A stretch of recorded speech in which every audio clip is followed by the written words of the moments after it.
Theme 2: Kings, Farmers, and Towns. Early States and Economies, 600 BCE to 600 CE.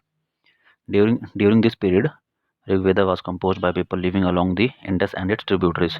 Agricultural settlements emerged in many parts of the subcontinent, including North India, Deccan Plateaus, and parts of Karnataka. There is evidence of pastoral populations in the Deccan and further south. New models of disposal of the dead, including the making of the elaborate stone structures known as the megaliths, emerged in central and south India from the first millennium century BCE. Epigraphy. Epigraphy is the study of inscriptions. Inscriptions are writings engraved on hard surfaces such as stones, metals, or pottery. First, Prinsep and Piyadasi. James Prinsep, an officer in the Mint of the East India Company, deciphered Brahmi and Kharosthi, two scripts used in the earliest inscriptions and coins. These inscriptions refer to a king as Piyadasi, meaning pleasant to behold. Some inscriptions carry dates, others are dated on the basis of the paleography or styles of writing, with a fair amount of precision. Earliest inscriptions were in the Prakrit language used by the ordinary people. Prakrit language that is used by the ordinary people. Second, the earliest states A 2A. The 16 Mahajanapadas. Janapada, meaning the land where a Jana, a people, clan, or a tribe, sets its foot or settles. It is a word used in both Prakrit and Sanskrit. Janapada is a word used in both Prakrit and Sanskrit. Early Buddhist and Jaina texts mention 16 states known as Mahajanapadas, although the list vary. Some common names were Vajji, Magad, Koshala, Kura, Panchala, Gandhara, and Avanti. While most Mahajanapadas were ruled by kings, some known as Ganas or Sanghas were oligarchies, collectively shared by men called Rajas. Both, both, both Mahavira and Buddha belong to such Ganas. From 6th century BCE. From 6th century BCE onwards, Brahmanas began composing Sanskrit texts known as the Dharma Sutras. Dharma Sutras laid down norms for rulers as well as other social categories. Rulers were advised to collect taxes and tribute from cultivators, traders, and artisans. B to B. First among us the 16th. First among us the 16th, the Magadha. Between 6th and 4th BCE, Magadha in Bihar became the most powerful Mahajanpada region of productive agriculture. Iron mines present day in Jharkhand. Iron mines were accessible and provide tools and weapons. Elephant for army, found in the nearby forest. Ganga and its tributaries provide cheap communication. Buddhist and Jain writers. Ruthless, ambitious kings of whom Bimbisara, Ajatasattu, and Mahajanapada Nanda are the best known. Initially, Rajgaha, that is the Prakrit name. Initially, Rajgaha was the capital of Magadha. It was a fortified settlement in the hills. In 4th BCE, the capital shifted to Patliputra, that is Patna, commanding routes of communication along Ganga. Third, third point, an early empire. Chandragupta Maurya founded Maurya Empire in 321 BCE, extended control as far as northwest as Afghanistan and Balochistan. Those Ashokan inscriptions were in Prakrit language, while those in the northwest of the subcontinent were in the Aramaic and Greek. Most Prakrit inscriptions were written in the Brahmi script. However, some in the northwest were written in the Kharosthi. The Aramaic and Greek scripts were used in the Afghanistan. A 3A. Finding out about Mauryas. Megasthenes, a Greek ambassador to the court of the Chandragupta Maurya. Arthashastra by Kautilya or Chanakya. The Mauryas are mentioned in the later Buddhist, Jaina, and Puranic literature as well as in the Sanskrit literary works. Ashoka was first ruler who inscribed his message to his subjects and officials on stone surfaces, natural rocks, as well as polished pillars. Inscriptions for Dhamma. Inscriptions for Dhamma. This included respect towards elders. That is, Dhamma included respect towards elders, generosity towards Brahmins, and those who renounced worldly life, treating slaves and servants kindly, and respect for religions and tradition other than the one's own.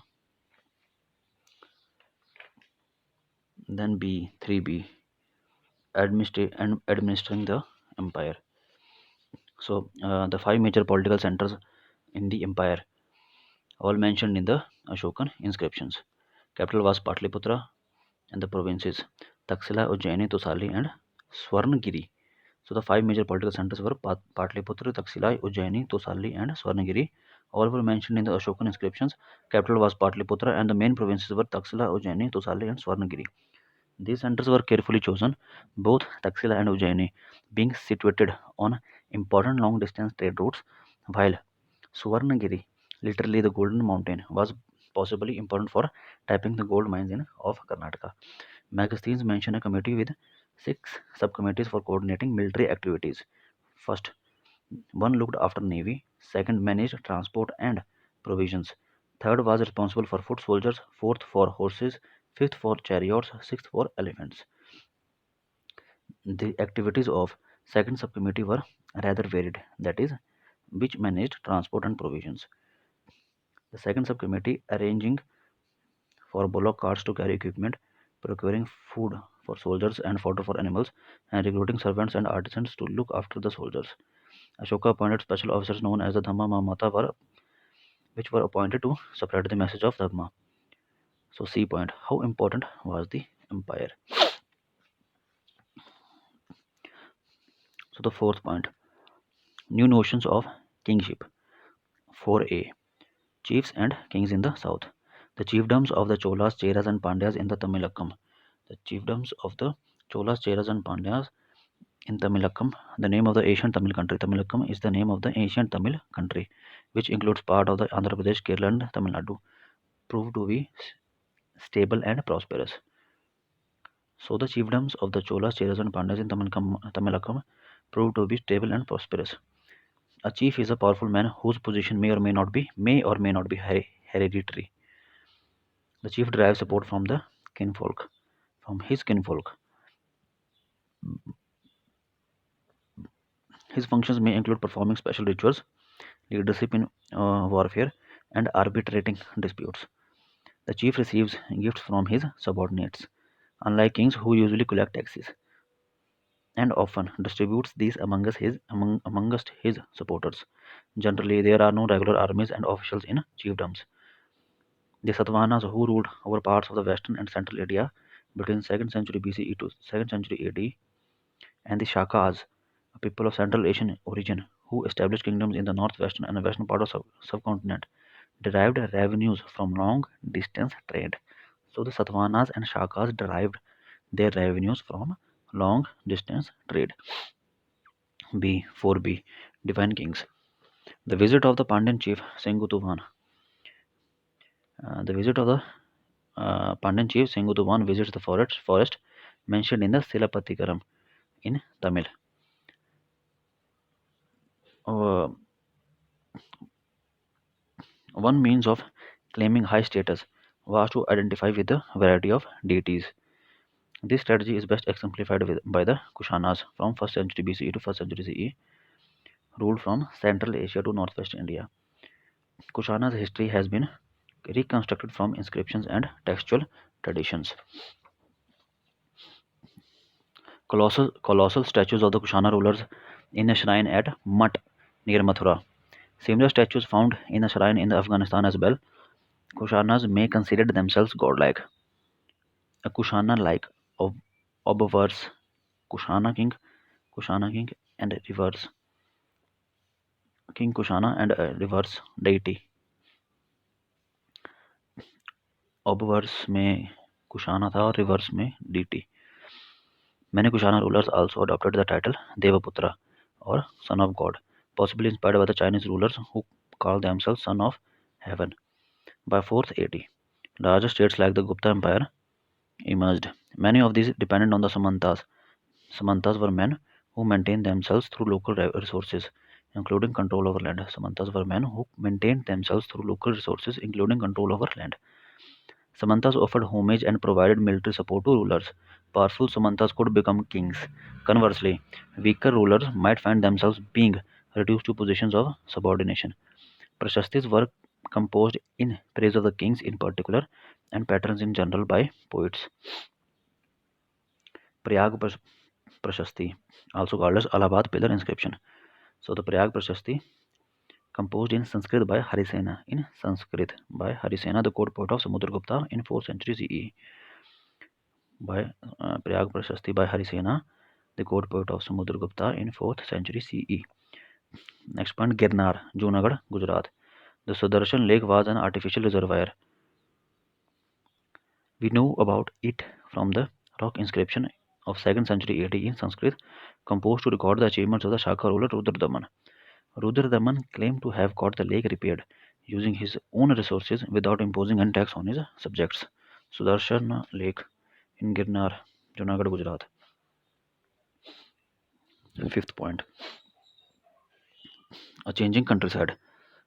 A. Popular perceptions of the kings. 5a. Popular perceptions of the kings. The Jatakas were written in Pali around the middle of the 1st AD. One story known as the Gandatindu Jataka, Gandatindu, Gandatindu Jataka, describes the plight of the subjects of a wicked king. 5b. Strategies for increasing production. Shift to plough agriculture, which spread in fertile alluvial river valleys like in the Ganga and Kaveri from 6th century BCE. 6th century BCE. The iron-tipped plowshare was used to turn the alluvial soil in areas which had high rainfall. Transplantation was used for rice cultivation. Parts of Punjab and Rajasthan did not adopt plowshare till the 20th AD, and those living in hilly tracts in the northeast and central parts of subcontinent practiced hoe agriculture, which was much better suited for the terrain. To increase production, irrigation was used through wells and tanks, and less commonly through canals. Communities as well as individuals organized the construction of irrigation works. Manusmriti are the legal texts in Sanskrit compiled between 2nd BCE to 2nd CE. Now 5C differences in rural society. The term Gahapati was often used in the Pali text to designate the small peasant as well as large landholders. So the term Gahapati was often used in Pali text. Gahapati in Pali text to designate the small peasant as well as the large landholders.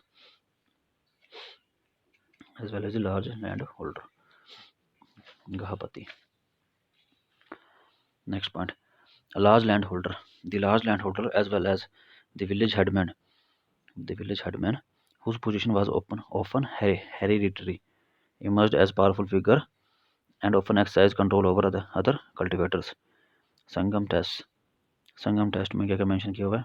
Villalar means large landowners, Uzafar means plugmen, and Adimai means slaves.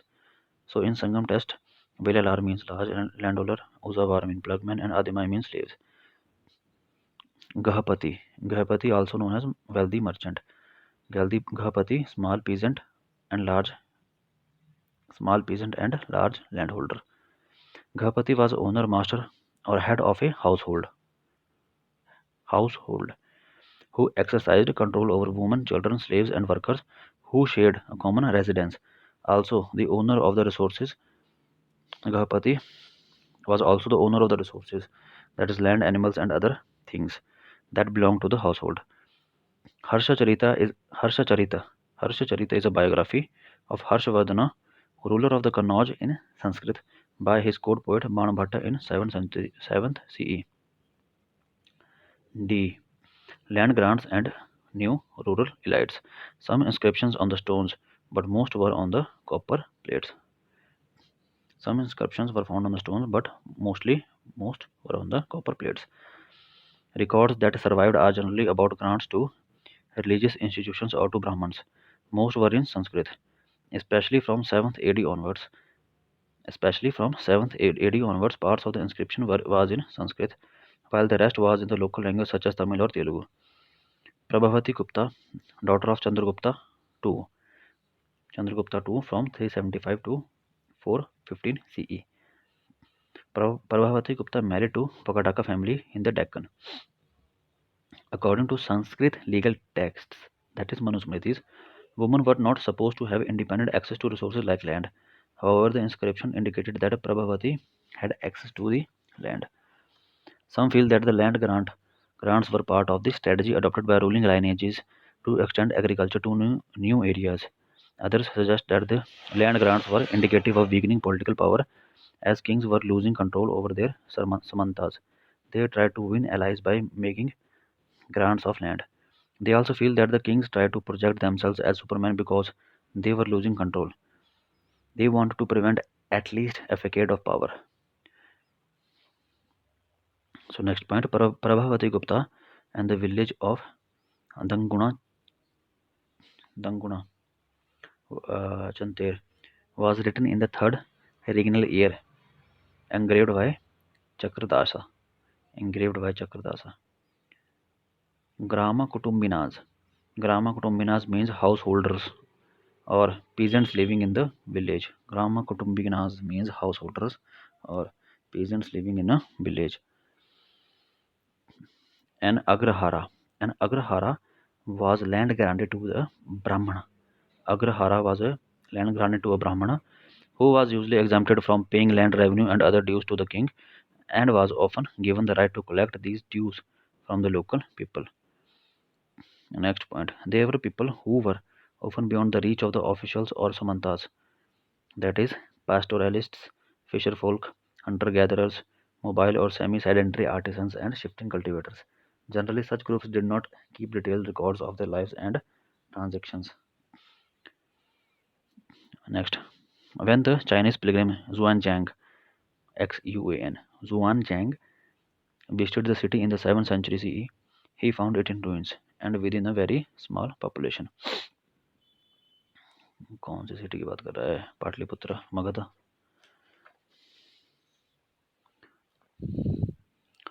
किराजगृह. Now 6 point, towns and trade. New cities. 6a, new cities. All major towns were located along routes of the communication. Some such as Patliputra were on the riverine routes, Ujjaini on the land route, Puhar in Tamil Nadu near the coast. Mathura was bustling centers of commercial, cultural and political activity. Commercial, cultural and political activity. The gift the gift of an image. It is a point of an it is the gift of an image. It is a part of an image from Mathura on the pedestal. That pedestal means the base or support on which a statue is mounted. So on the pedestal is a Prakrit inscription mentioning that a woman named Nagapiya, the wife of a goldsmith Sovanika, named named Dharmaka. Goldsmith means Sovanika. Named Dharmaka installed this image in a shrine. Sovanika means goldsmith. Urban populations, elites and craft persons. 6b. Urban populations, elites and craft persons. Northern black polished bear NBPW.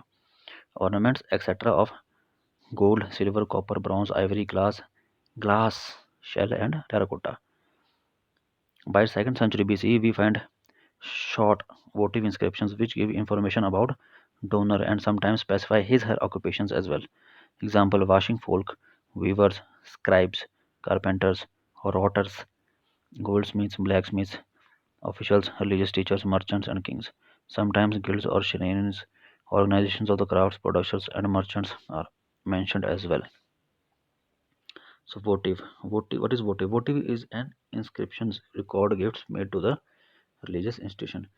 Votive means inscriptions record gifts made to the religious institutions. So next came the Malabar coast in Kerala. Periplus of the Erythraean Sea, composed by an anonymous Greek sailor in 1st AD. It mentions about large ships and trade in pepper, mala bathroom, that is possibly cinnamon, mala bathroom, possibly cinnamon, topaz, coins, antimony, coral, copper tin, lead, crude glass, export, export of pearls, ivory, silk, cloth, transparent stones, diamond, sapphires, tortoise shell. Archaeological evidence of a bed-making industry using precious and semi-precious stones has been found in Kodumanal in Tamil Nadu. So next point, periplus. Periplus is a Greek word meaning sailing around, and Erythraean is a Greek word name for the Red Sea. 666 CE. Trade in the subcontinent and beyond. Those who traversed the trade routes included peddlers, who probably traveled on foot, and merchants who traveled with caravans of bullock carts and pack animals. Successful merchants designated as Masatuvan, Masatuvan, Masatuvan in Tamil and Sethis and Satvahas in Prakrit. Successful merchants designated as Masatuvan in Tamil and Sethis and Satvahas in Prakrit. 6D. Coins and kings. Punch-mark, Punch-marked coins of gold, copper in 6th century from 6th century BC onwards were amongst the earliest to be minted and used. Punch-marked coins, punch-marked coins of gold and punch-marked coins of silver and copper from 6th century BCE onwards were amongst the earliest to be minted and used. Coins were issued by kings. Also likely that merchants, bankers, and townspeople issued some of these coins. First coins to bear the names and images of the rulers were issued by the Indo-Greeks, who established control over the northwestern part of the subcontinent, 2nd century BCE. First gold coins were issued. First gold coins were issued in 1st century AD by Kushanas. So the Kushanas were the first to issue the gold coins, but the punch-marked coins were issued 6th century BCE onwards of silver and copper.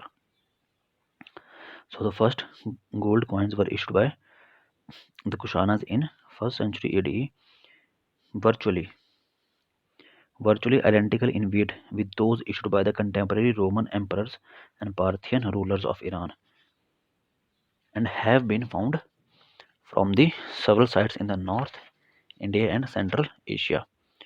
Coins, that is copper coins, were also issued by Yodhyas.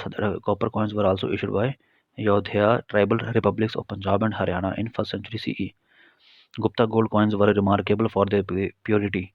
From 6th century CE onwards, finds of the gold coins taper off. Numismatics is the study of the coins, meaning visual elements such as scripts and images, metallurgical analysis, and the context in which they have been found. Numismatics is the study of coins, meaning visual elements such as scripts and images, metallurgical analysis, and the contexts in which they have been found. 7th, back to the basics. So, how are inscriptions deciphered? James Prinsep deciphered Ashokan Brahmi in 1838. Pativedaka means a reporter or a spy. Pativedaka is a reporter or a spy. Devanam Piya, that is beloved of the gods. Piyadasi, that is pleasant to behold. Devanam Piya, that is beloved of the gods, and Piyadasi means pleasant to the behold. While Ashokan inscriptions have been found in the present-day Odisha, the one depicting his anguish is missing. 8th, the limitations of inscriptional evidence. Technical limitations. Letters are very faintly engraved, and thus reconstructions are uncertain. Also, inscriptions may be damaged or letters missing. Sometimes, no surety about the exact meaning of words. Not everything politically or economically significant was necessarily recorded in inscriptions. So now comes the timeline. So the major political and economic developments. 600 to 500 BCE. Paddy transplantation. Major political and economic developments. 600 to 500 BCE. Paddy transplantation. Urbanization in Ganga Valley, Mahajanapadas and punch-marked coins. 500 to 400 BCE. Rulers of Magda consolidate power. 327 to 325 BCE. Invasion of Alexander of Macedonia. 321 BCE. Accession of the Chandragupta Maurya. 272 or 268 to 231 BCE. Reign of Ashoka. So the beginning of the reign of the Ashoka is debatable. either 272 or 268 up to 231. 185 BCE, end of the Mauryan Empire. 200 to 100 BCE, Indo-Greek rule in the northwestern Chola, Cheras, Pandyas in South India and Satavahanas in Deccan. 100 BCE to 200 CE, Shaka, peoples from Central Asia, rulers in northwestern India. Roman trade and gold coinage. 78 CE, question mark, accession of Kanishka. 100 to 200 CE, earliest inscriptions. Earliest inscription evidence of land grants by Satvahana and Shaka rulers. 320 CE, beginning of Gupta rule. 335 to 375 CE, Samudragupta.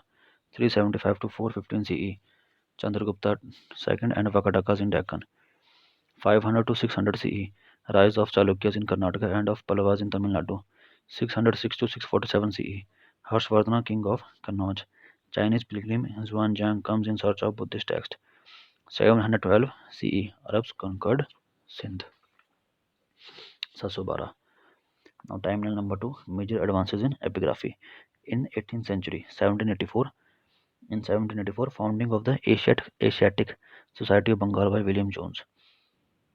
Founding of the Asiatic Society of Bengal by William Jones in 1784. In 19th century, 1810, Colin Mackenzie collects over 8,000 inscriptions in Sanskrit and Dravidian languages. 1838, decipherment of Ashokan Brahmi by James Prinsep. 1877, Alexander Cunningham published a set of Ashokan inscriptions. 1886, first issue of Epigraphica Carnatica, a journal of the South Indian inscriptions. 1888, first issue of Epigraphica Indica.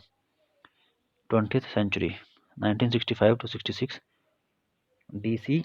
Sarkar publishes Indian Epigraphy and Indian Epigraphical Glossary. D.C. Sarkar publishes Indian